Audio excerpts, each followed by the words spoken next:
একটু যদি আগে থেকে জানতাম তাহলে আজকে আমাকে দুটো টিকিট কাটলেই হয়ে যেত, তিনটে টিকিটের জন্য এতগুলো টাকা খরচ করতে হতো না। কেন এরকম বলছি চলো তোমাদেরকেও জানাই। ফাইনালি এখন আমরা উঠে পড়েছি এয়ার ইন্ডিয়ার ফ্লাইটে, কিছুক্ষণের ভেতর দিল্লির উদ্দেশ্যে এটা রওনা দেবে। আমি ভীষণই এক্সাইটেড, কারণ আজকে ছিল লিটিল গোল্ডের লাইফের ফার্স্ট ফ্লাইট এবং আমার সাথেও তার প্রথম ফ্লাইট। আর দেখতেই পাচ্ছ পূজা, লিটিল গোল্ডের বাবা, স্বর্ণজিৎ সবাই আমরা ফ্লাইটে উঠে পড়েছি। আমাদের নামে দুটো উইন্ডো সিট অ্যালট করা হয়েছিল, একটা লিটিল গোল্ডের বাবার নামে, একটা আমার নামে।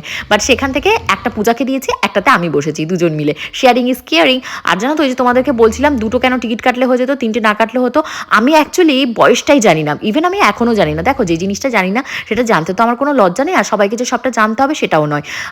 আমাকে কেউ বলছে 2.5 বছর থেকে, কেউ বলছে 3 বছর থেকে। সো আমার প্রিয় ভিউয়ার্স, তোমরা যারা জানো অবশ্যই কিন্তু আমাকে কমেন্ট সেকশনে কমেন্ট করে জানিও অ্যাকচুয়ালি বেবিদের কত বছর বয়স থেকে ফ্লাইটের ফুল পেমেন্ট করেই সিট অ্যালটমেন্ট করা। এক্ষুনি টেক অফ করবে, তার জন্য যা যা প্রোটোকলস বা প্রসিডিওর থাকে সেগুলোই হচ্ছে। তারই ভেতর আমি না ভুল করে ভিডিও করে ফেলেছি।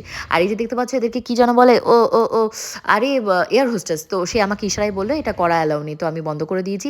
তারপর লিটিল গোল্ড, ও মাই গড, আমার মেয়েটা যে আজকে কি খুশি। আমার মনে হচ্ছে কি আমার সার্থক, জীবনটা সার্থক। ওকে ফার্স্ট টাইম প্লেনে চড়িয়ে আমাকে এত আদর করছে, উইন্ডো সিটে বসে বসে টুইঙ্কেল লিটিল স্টার থেকে শুরু করে এটা ওটা সেটা। সব থেকে খারাপ কি লেগেছে বলো তো, আমার বাবা মায়ের জন্য। লিটিল গোল্ড প্রচণ্ড মিস করছিল আমার বাবা মাকে, বারবার বলছে যে মানে দাদু দিদা আসলে মা আমি টুইঙ্কেল লিটিল স্টার দাদু দিদাকে দেখাতাম। তো আমি বললাম নেক্সট টাইম অবশ্যই আমরা কিন্তু একসাথে দাদু দিদাকে নিয়ে ঘুরতে যাবো। কোথায় সেটা যদি জানতে চাও অবশ্যই কিন্তু আমার পেজে যেখান থেকে দেখছো ফলো করে দিও। আর এখন কিন্তু আমাদের যে কমপ্লিমেন্টারি ফুড ছিল সেটা চলে এসেছে, তাও যেন কটার সময়, রাত্রির 1:30-2টোর সময়। তো আমরা একটা নিয়েছি সমোসা, আর হলো কিমা চানা না কি ছিল, আর এপাশে ছিল পরাঠা, আর হলো ছোলা। এরকম তিনটে নিয়ে নিয়েছি, যেহেতু আমাদের তিনটে টিকিট ছিল।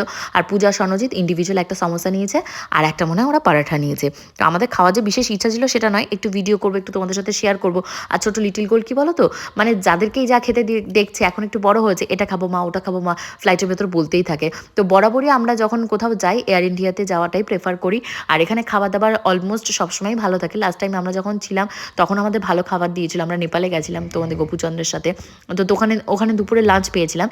এটা পেয়েছি স্ন্যাক্স আইটেম যেটাকে বলে। তো এখানে আমাকে দিয়েছিল একটা সুন্দর কাপ কেকের ভেতর নিচে বোধহয় ক্রিম টাইপের কিছু দেওয়া ছিল। আমি ফার্স্ট টাইম ট্রাই করলাম, প্রচণ্ড মানে ভালো লেগেছে। আর তার সাথে এখন একটু ট্রাই করছিলাম ওই যে বললাম না সামোসার সাথে যে কিমা চানা ছিল, কিমা চানাটা ওটাও মোটামুটি খেতে। তারপর জল আর পরাঠা, তারপর চানা, এগুলো সমস্ত আমি অল্প অল্প করে ট্রাই করেছি। আর পূজা ও স্বর্ণজিৎ মিলে ওগুলো ট্রাই করছিল। আমি আবার বলছিলাম কিছু শেয়ার করবি, কিছু কি খাবি এখান থেকে, তা ওরা বললো কিছু খাবে না। আমরা কিন্তু সাথে করে কোনো ফুডই ক্যারি করিনি। লাস্ট ব্লগে তোমাদেরকে বললাম পূজা একটু মোমো নিয়েছিল, সেই মোমোটাই আমরা সবাই শেয়ার করেছিলাম। তো এখন আমরা পুরো মধ্য গগনে রয়েছি। লিটিল গোলকে বকাঝকা দিয়ে একটু কোলের ভেতর ঘুম পাড়িয়েছি, কারণ ও তো ঘুমোতেই চাইছে না, সারাক্ষণই এনজয় করতে চাইছে। তো সবসময় এনজয় করলে তো হয় না, কারণ ফ্লাইট বুঝতেই পারছো আমাদের সাথে কত যাত্রীরা রয়েছে।